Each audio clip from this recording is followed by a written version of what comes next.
India में semiconductor industry की शुरुआत की जा रही है 1 लाख करोड़ रुपए में। 3 फैक्ट्रीज का निर्माण किया जाएगा अलग अलग लोकेशंस पर, नोएडा, धोलेरा और असम में। इनमें ताइवान की PSMC, USA की माइक्रॉन और जापान की रेनेसास जैसी बड़ी कंपनीज ने इन्वेस्ट किया है, जो देश में इलेक्ट्रॉनिक्स और सेमीकंडक्टर इंडस्ट्री में ग्रोथ को दर्शाता है। इंडिया दुनिया का सबसे ज्यादा जनसंख्या वाला देश बन चुका है, जहाँ इलेक्ट्रॉनिक डिवाइसेज जैसे फोन्स, लैपटॉप्स और वॉचेस की डिमांड तेजी से बढ़ रही है। इन सभी डिवाइसेज को चलाने में सेमीकंडक्टर्स का बहुत बड़ा रोल है, जो माइक्रो चिप्स के साथ मिलकर डिवाइस के फंक्शंस को परफॉर्म करते हैं और इंफॉर्मेशन भी स्टोर करते हैं। मगर इंडिया अब इन चिप्स को खुद नहीं बना सकता, सारे इंपोर्ट किए जाते हैं, ज्यादातर चाइना से। ऐसा क्यों है और क्या हमें इसे अपने देश में बनाना भी चाहिए? इंडिया और दूसरे देशों की गवर्नमेंट्स इस इंडस्ट्री को इतना कंट्रोल क्यों करना चाहती है? इतना क्या इंपॉर्टेंट है इसमें? ये सब जानने के लिए हमें इंडस्ट्री के बारे में जानना होगा। इलेक्ट्रॉनिक डिवाइसेस आज हर किसी की जिंदगी का एक अहम हिस्सा बन चुके हैं। इनके बिना डेली लाइफ की जरूरतें पूरी करना ऑलमोस्ट इम्पॉसिबल है। ऐसे में कोई भी देश इनको मैन्युफैक्चर करने में सबसे आगे निकलना चाहेगा। इंडिया में इलेक्ट्रॉनिक्स इंपोर्ट का सबसे बड़ा हिस्सा बनाते हैं, जिसके बाद ऑयल और गोल्ड आते हैं। 2011 से 2023 में देश में इलेक्ट्रॉनिक इंपोर्ट्स 1,20,000 करोड़ रुपए से बढ़कर पहुंच गए हैं 6,20,000 करोड़ रुपए तक। जितना ज्यादा हम इंपोर्ट करते हैं, उससे हमें ज्यादा पैसे भी खर्च करने पड़ते हैं और उनकी सप्लाई पे भी ज्यादा कंट्रोल नहीं रहता। तो इसलिए देश में इनको मैन्युफैक्चर करने के प्लान्स बन रहे हैं, जो कि हम कर सकते हैं, जैसे हमने पहले मोबाइल फोन की मैन्युफैक्चरिंग के साथ किया।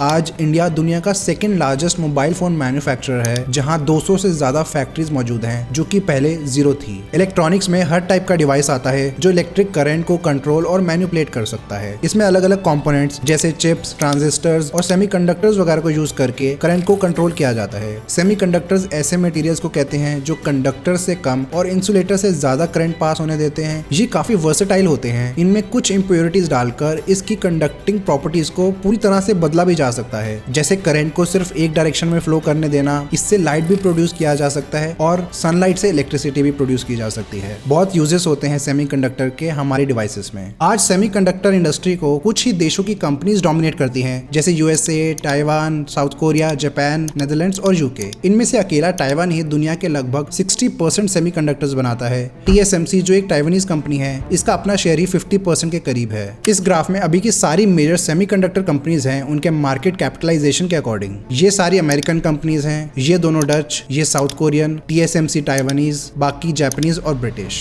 दुनिया के कई और देशों ने भी इसमें काफी इन्वेस्ट करना शुरू किया है, जैसे चाइना ने 15 लाख करोड़ रुपए लगाए, USA ने 4,10,000 करोड़ रुपए और यूरोपियन यूनियन ने 3,80,000 करोड़ रुपए। इन इन्वेस्टमेंट से साफ हो जाता है कि ये कंट्रीज कितना इंपॉर्टेंट मानती है इस इंडस्ट्री को। लेकिन इतनी इन्वेस्टमेंट जरूरी भी हो जाती है जब पता लगता है कि एक सेमीकंडक्टर फैक्ट्री को तैयार करने में हजारों करोड़ रुपए लग जाते हैं। इंडिया अभी इस रेस में काफी पीछे है, जिसमें और ज्यादा इन्वेस्टमेंट की जरूरत पड़ेगी आगे निकलने के लिए। सेमीकंडक्टर्स को पहली बार माइकल फैराडे ने ऑब्जर्व किया था 1833 में, जब एक एक्सपेरिमेंट में सिल्वर सल्फाइड की रेजिस्टेंस कम हुई टेम्परेचर बढ़ाने पर, जो कि मेटल्स के बिहेवियर से बिल्कुल उल्टा था। सेमीकंडक्टर्स में करंट कुछ कंडीशंस में ब्लॉक किया जा सकता है, जो कंडक्टर्स और इंसुलेटर्स में करना नामुमकिन है। ऐसी प्रॉपर्टी पहली बार देखी गई। कुछ साल बाद 1874 में रेक्टिफायर के इन्वेंशन से इसके डेवलपमेंट का दरवाजा खुल गया। रेक्टिफायर AC करंट को DC में कन्वर्ट करता है। इसके 70 साल बाद 1947 में USA की बेल लेबोरेटरीज में काम करने वाले जॉन बार्डिन और वॉल्टर ब्रिटेन ने पॉइंट कॉन्टैक्ट ट्रांजिस्टर इन्वेंट किया। ट्रांजिस्टर्स एम्पलीफायर्स या स्विच की तरह काम करते हैं सर्किट में, और इसको बनाने में सेमीकंडक्टर्स यूज किए जाएं तो इसमें थोड़ा सा करंट अप्लाई करने से भी बहुत ज्यादा करंट कंट्रोल किया जा सकता है।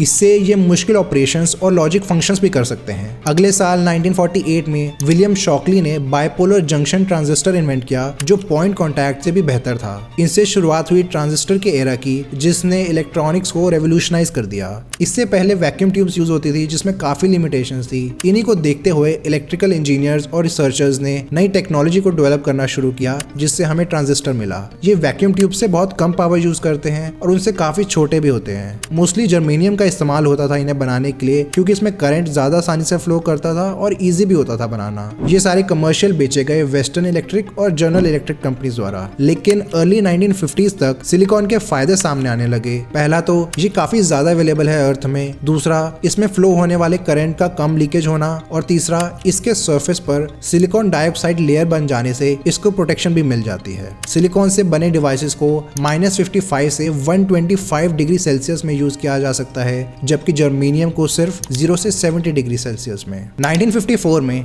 टेक्सास इंस्ट्रूमेंट्स में काम कर रहे गॉर्डन टील और उनकी टीम ने पहला कमर्शियली अवेलेबल सिलिकॉन ट्रांजिस्टर बनाया। इतना सक्सेसफुल हुआ ये कि टेक्सास इंस्ट्रूमेंट्स ने यूएसए की ऑलमोस्ट पूरी ट्रांजिस्टर मार्केट को कैप्चर कर लिया। फिर 1959 में बेल लैब्स में कुछ इंजीनियर्स ने सिलिकॉन डाइऑक्साइड फोटोलिथोग्राफी यूज करके metal oxide semiconductor field effect transistor यानी मॉसफेट को इन्वेंट किया। ये कहीं ज्यादा स्केलेबल और कम पावर कंज्यूम करने वाला डिवाइस था, जो कि दुनिया का पहला मास प्रोड्यूस्ड ट्रांजिस्टर बना। ट्रांजिस्टर बनने के बाद पोर्टेबल इलेक्ट्रॉनिक डिवाइसेस भी पॉपुलर होने शुरू हुए। जैसे 1952 में बना सोनोटोन हियरिंग एड दुनिया का पहला डिवाइस बना ट्रांजिस्टर्स को इस्तेमाल करने वाला। ये इतना चला कि 2 साल के अंदर ही 97% हियरिंग एड्स ने सिर्फ ट्रांजिस्टर्स को इस्तेमाल करना शुरू किया। 1954 में पहला ट्रांजिस्टर रेडियो रिजेंसी लॉन्च हुआ और अगले साल 1955 में जापानीज कंपनी सोनी ने अपना ट्रांजिस्टर रेडियो लॉन्च किया और जल्दी मार्केट कैप्चर कर ली। अब इसका मेन डिवाइस कंप्यूटर की बात करें तो इसका पहला ट्रांजिस्टर वाला प्रोटोटाइप 1953 में यूके की मैनचेस्टर यूनिवर्सिटी में काम कर रहे टॉम किलबर्न, रिचर्ड ग्रिम्सडेल और डगलस वेब ने डेमोन्स्ट्रेट किया।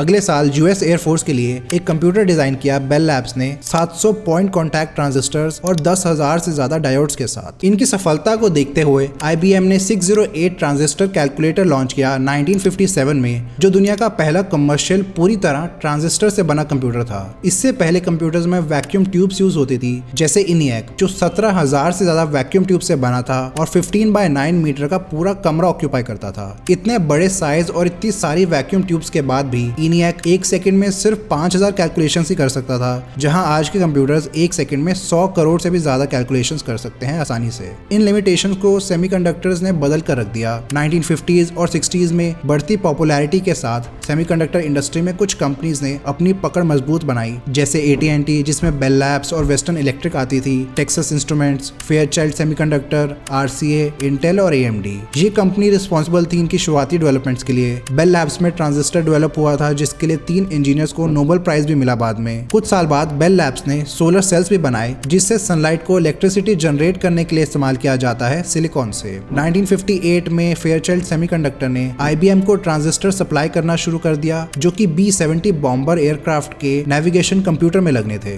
IBM के इस कॉन्ट्रैक्ट की वजह से फेयरचाइल्ड को ट्रांजिस्टर फील्ड में मोनोपोली मिल गई। इसके बाद 1964 में फेयरचाइल्ड के जॉन श्मिड ने मेमोरी चिप भी इन्वेंट की, मगर कई इंटरनल डिसएग्रीमेंट्स की वजह से 1968 में रॉबर्ट नॉयस और गॉर्डन मोर ने फेयरचाइल्ड को छोड़ दिया और एक नई कंपनी बनाई NM इलेक्ट्रॉनिक नाम से, जो बाद में बनी इंटेल कॉर्पोरेशन। अर्ली 1970s में माइक्रो प्रोसेसर को इंटेल और टेक्सास इंस्ट्रूमेंट्स ने ऑलमोस्ट सिमिलर टाइम पर इन्वेंट किया अपने आप। फिर मोटोरोला ने अपना 2 kg का हैंडहेल्ड मोबाइल फोन लॉन्च किया और जेरोक्स ने ऑल्टो, जो कि एक पर्सनल कंप्यूटर था। ये दोनों ही अनसक्सेसफुल रहे मार्केट में, मगर इनके डिजाइन ने आगे आने वाले मोबाइल फोन्स और कंप्यूटर्स को इन्फ्लुएंस किया। मोस्टली जो इनोवेशन है वो यूएसए में ही देखने को मिल रहा था, इसलिए आज दुनिया भर की सेमीकंडक्टर मार्केट का लगभग 50% हिस्सा अमेरिकन कंपनीज ऑक्यूपाई करती हैं। दुनिया की लार्जेस्ट टेक्नोलॉजी कंपनीज जैसे माइक्रोसॉफ्ट और एप्पल भी इसलिए इतनी बड़ी बन पाई, सही टाइम और सही जगह पर होने की वजह से। लार्जेस्ट सेमीकंडक्टर कंपनी की बात करें तो वो है एनवीडिया, जबकि ये फैबलेस कंपनी है, यानी खुद कोई मैन्युफैक्चर नहीं करती चिप्स को, लेकिन इनोवेट, डिजाइन और सप्लाई करती है उन्हें। फैब्रिकेशन का काम मोस्टली TSMC को आउटसोर्स करते हैं वो, क्योंकि वहाँ काम सस्ते में हो जाता है। इसको कॉन्ट्रैक्ट मैन्युफैक्चरिंग कहते हैं। सब बड़ी कंपनीज ऐसा ही करती हैं। सेमीकंडक्टर डिवाइसेस के मैन्युफैक्चरिंग प्रोसेस को फैब्रिकेशन कहते हैं। ऐसे किसी प्लांट को सेटअप करने के लिए $1 बिलियन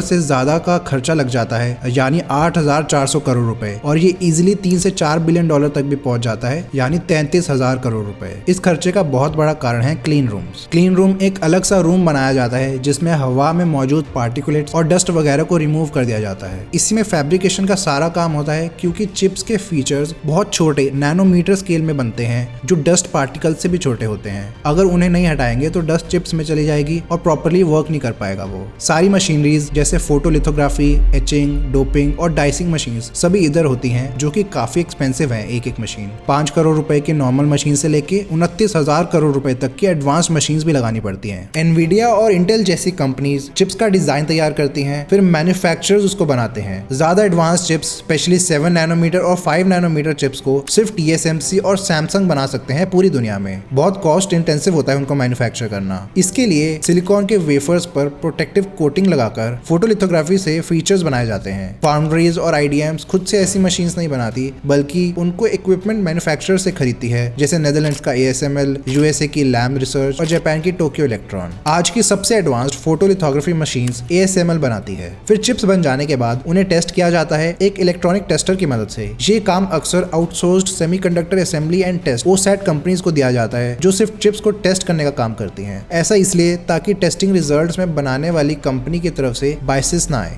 टेस्ट पास कर चुके चिप्स को पैकेज किया जाता है एक प्रोटेक्टिव केसिंग में कवर करके। इसमें मेटल पिन्स बाहर निकलती हैं जिनको बाकी डिवाइसेस से जोड़ा जा सकता है। पैकेजिंग का काम भी अक्सर OSATs ही करती हैं क्योंकि टेस्ट हो चुकी चिप्स को उसी समय पैक करना ज्यादा सेफ और एफिशिएंट रहता है। एक चिप को हम यूजुअली पैकेज फॉर्म में देख पाते हैं। इस इमेज में हर टाइप की पैकेजिंग दिखेगी। सेमीकंडक्टर फैब 24/7 ऑपरेट करती है और भारी मात्रा में पानी और बिजली की खपत भी होती है। उसमें पानी चिप्स को रिंस करने के लिए इस्तेमाल होता है उसकी बिगिनिंग स्टेजेस में प्रोटेक्टिव लेयर लगाने से पहले। सेमीकंडक्टर मैन्युफैक्चरिंग में बहुत से टॉक्सिक केमिकल्स यूज होते हैं जैसे आर्सेन और फॉस्फेन। इनकी वजह से वर्कर्स में ज्यादा हेल्थ प्रॉब्लम्स भी देखने को मिलती है जैसे आई साइट चले जाना, कैंसर और मिसकैरेज। अक्सर कंपनीज रेगुलेशंस फॉलो करने के बजाय हैजर्डस प्रोसेसेस को अंडर डेवलप्ड और डेवलपिंग देशों में आउटसोर्स कर देती हैं जहां रेगुलेशंस ढीली और टॉक्सिन्स की अवेयरनेस कम होती है। इंडियन इलेक्ट्रॉनिक सेक्टर की बात करें तो ये सिर्फ 1.7% कंट्रीब्यूट करता है देश की GDP में। अगर कंपेयर करें तो ताइवान, साउथ कोरिया और चाइना में ये नंबर है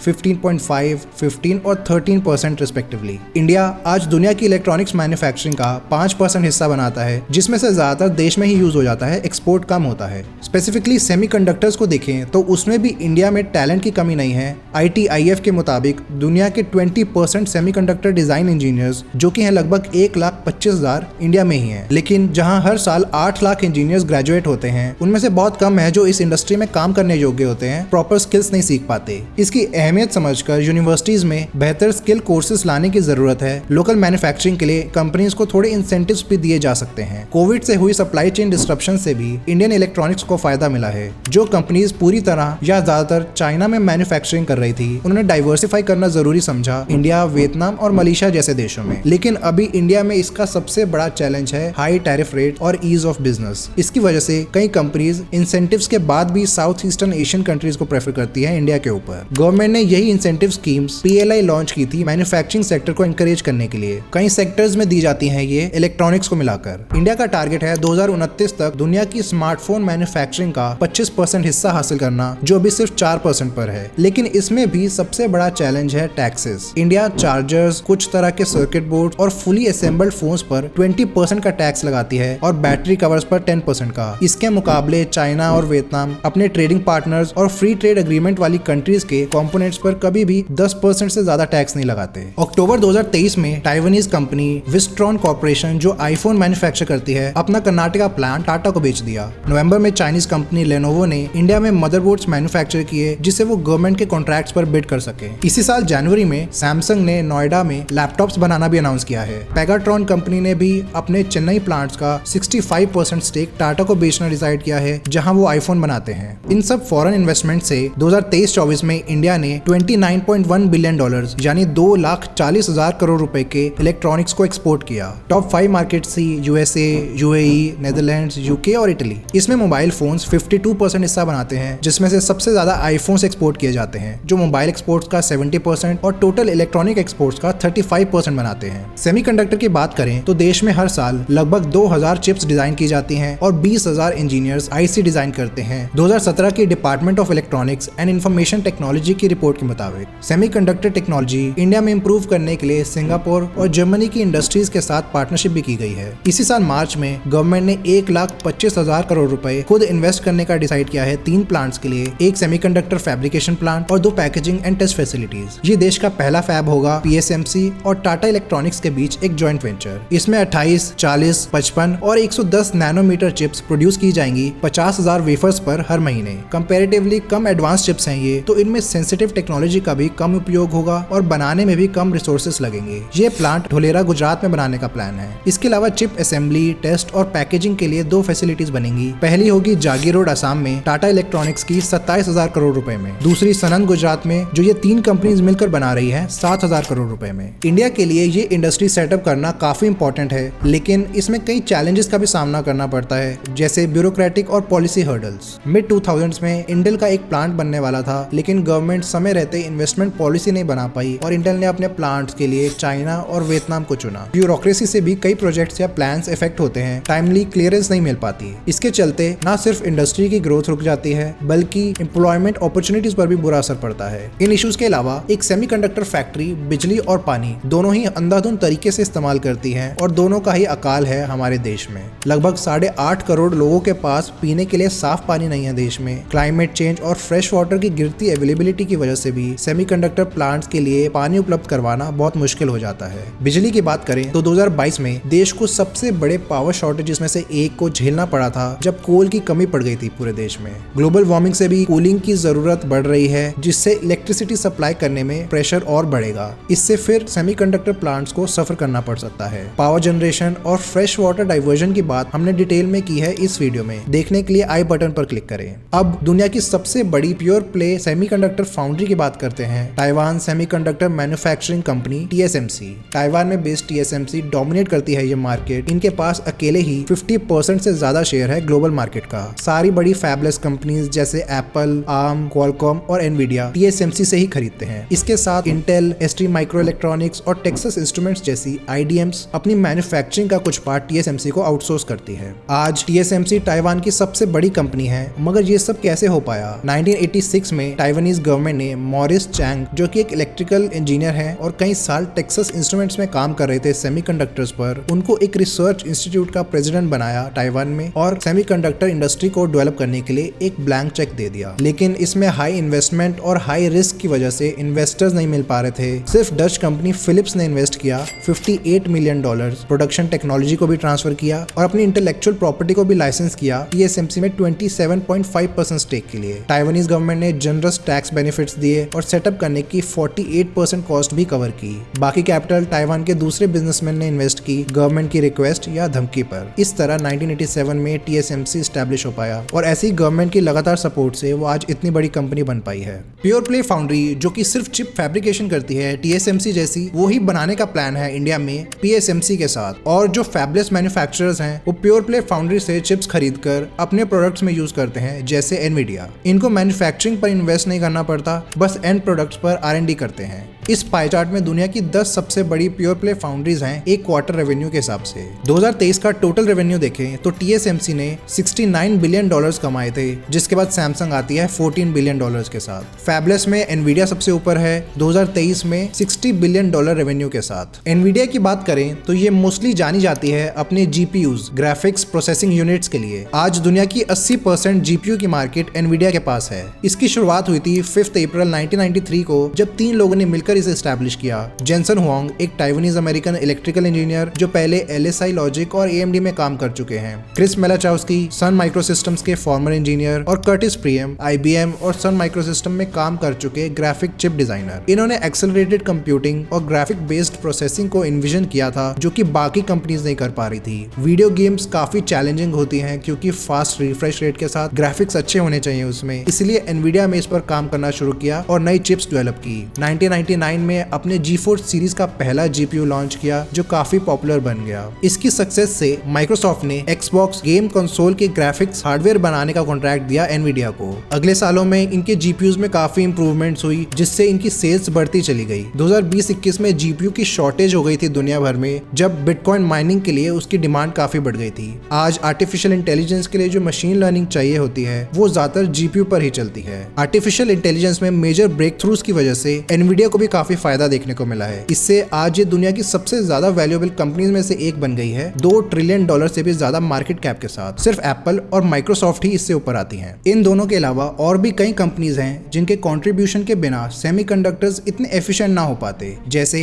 ASML एक डच कंपनी जो फोटोलिथोग्राफी मशीन्स बनाती है। ये दुनिया की सबसे बड़ी सप्लायर है इनकी, जिसे TSMC यूज करती है अपने 90 नैनोमीटर चिप्स बनाने के लिए। सैमसंग साउथ कोरिया की सबसे बड़ी कंपनी भी अपने डिवाइसेस के लिए खुद चिप चिप्स बनाती है, जैसे सैमसंग गैलेक्सी फोन्स और टैबलेट्स के लिए। साथ ही एप्पल, सोनी, HTC और नोकिया को भी सप्लाई करती है ये। फॉक्सकॉन वो भी ताइवान में ही बेस्ड है, दुनिया की लार्जेस्ट कॉन्ट्रैक्ट मैन्युफैक्चरर है जो आईपैड्स और आईफोन्स बनाती है एप्पल के लिए। इसके अलावा BlackBerry, Kindle, Nintendo, Sony PlayStation, Google Pixel और माइक्रोसॉफ्ट के Xbox 360 भी मैन्युफैक्चर करते हैं ये लोग। इनकी factories China, Japan, India, Malaysia, Mexico और ब्राजील में है। इंडिया में इन्होंने आईफोन बनाना शुरू किया 2017 में चेन्नई के पास श्री पेरुम्बदूर में। 2023 में ये 3 और फैक्ट्रीज कंस्ट्रक्ट कर रहे हैं, बेंगलोर में 2 और हैदराबाद में 1। ये तीनों इसी साल ऑपरेशनल भी हो जाएंगी। दुनिया भर में चिप्स की नीड लगातार बढ़ती जा रही है, जहां लोग और ज्यादा इलेक्ट्रॉनिक प्रोडक्ट्स खरीद रहे हैं। आजकल गाड़ियों में भी पहले से काफी ज्यादा आईसीज मौजूद होती हैं। गॉर्डन मूर जो इंटेल के को-फाउंडर और CEO थे, उन्होंने 1965 में एक ऑब्जर्वेशन दी थी कि हर 2 साल में एक आईसी का ट्रांजिस्टर काउंट डबल हो जाता है। इसे मोर्स लॉ से जाना जाने लगा। ये ट्रेंड काफी सालों तक प्रेडिक्शन के हिसाब से ही चल रहा था, बस 2010 में थोड़ा सा स्लो डाउन हो गया है, लेकिन टेक्नोलॉजी एडवांसमेंट्स अभी भी चल रही हैं, जैसे इस ग्राफ में दिख रहा है। इसका मतलब है चिप्स की नीड भी बढ़ रही है और उनकी कैपेबिलिटी भी। 2020 से 23 तक इसमें एक झटका लगा दुनिया की सारी मेजर इंडस्ट्रीज को, जब ग्लोबल चिप शॉर्टेज देखने को मिला। 169 से ज्यादा इंडस्ट्रीज इफेक्ट हुई इसमें, जो कोविड-19 की वजह से सप्लाई चेन में डिसरप्शंस और लॉकडाउन के कारण हुई। कोविड में रिमोट वर्किंग और लर्निंग में बढ़ोतरी से पीसी डिमांड तेजी से बढ़ी, जिसे आईसी मैन्युफैक्चरिंग कोप अप नहीं कर पाई। इसके अलावा ताइवान में आए ड्राउट से भी मैन्युफैक्चरिंग में डिलेज देखने को मिले। और यूएस चाइना ट्रेड वॉर जो 2018 में यूएस के चाइनीज गुड्स पर लगाए टैरिफ्स की वजह से शुरू हुआ, उसमें यूएस गवर्नमेंट ने कुछ रिस्ट्रिक्शंस लगाई थी एडवांस टेक्नोलॉजी शेयर करने पर भी, उसने भी कंट्रीब्यूट किया इस शॉर्टेज में। इसके बाद चाइनीज कंपनी हुआवे पर सैंक्शंस लगाए गए, 5G और कम्युनिकेशन से बाहर निकाल दिया उन्हें। TSMC ने उनके लिए चिप्स बनानी बंद कर दी और सैमसंग और LG ने डिस्प्लेज भी सप्लाई करने बंद कर दिए। चाइना ने सामने से 20% टैरिफ लगा दिया अमेरिकन प्रोडक्ट्स पर, जिससे ट्रेड वॉर बढ़ता चला गया। इकोनॉमिस्ट्स और एक्सपर्ट्स के हिसाब से इस ट्रेड वॉर से दोनों देशों को नुकसान हुआ था, लेकिन USA को थोड़ा ज्यादा। चाइना की इंडस्ट्रियल ग्रोथ रेट 5% तक गिर गई 17 सालों में, सबसे कम, और यूरोपियन प्रोडक्ट्स का चाइना में इंपोर्ट भी बढ़ गया। USA का ट्रेड डेफिसिट थोड़ा कम जरूर हुआ, मगर बहुत ज्यादा फर्क नहीं पड़ा। इस ट्रेड वॉर का पर्पस लेकिन सिर्फ ट्रेड डेफिसिट नहीं था, बल्कि चाइना और ताइवान के बीच कॉन्फ्लिक्ट भी था, क्योंकि दुनिया और USA का ज्यादातर सेमीकंडक्टर ताइवान से आता है। तो अगर चाइना उन पर अटैक कर दे तो पूरी दुनिया पर इसका काफी बुरा असर पड़ेगा। चाइना का बढ़ता एग्रेशन एक बड़ा कारण बना ट्रेड वॉर का और TSMC जैसी इंपॉर्टेंट कंपनीज को डाइवर्सिफाई करने का। उनको अपनी मैन्युफैक्चरिंग फैसिलिटी को ताइवान से बाहर एस्टैब्लिश करने की भी जरूरत पड़ी। इसलिए 2020 से TSMC ने अपने नए फैब्स जापान और USA में ओपन करने का डिसाइड किया है। इन प्लांट्स की कंस्ट्रक्शन चल रही है और फ्यूचर में जर्मनी में भी एक फैब बनाने का प्लान है। लेकिन US में ज्यादा लेबर कॉस्ट, कम ट्रेनिंग और ब्यूरोक्रेसी की रेड टेप से प्रॉब्लम्स आ रही हैं, इसलिए उनका एरिजोना प्लांट थोड़ा डिले हो गया। देखते हैं सेमीकंडक्टर इंडस्ट्री कहां जाएगी फ्यूचर में, जहां टेक्नोलॉजी से ज्यादा जियोपॉलिटिक्स रोल प्ले करते हैं। हमारे बनाए ट्रांजिट मैप्स चेक करने के लिए स्क्रीन पर दिए गए लिंक पर क्लिक करें। ऐसी और वीडियोस देखने के लिए सब्सक्राइब करें। धन्यवाद।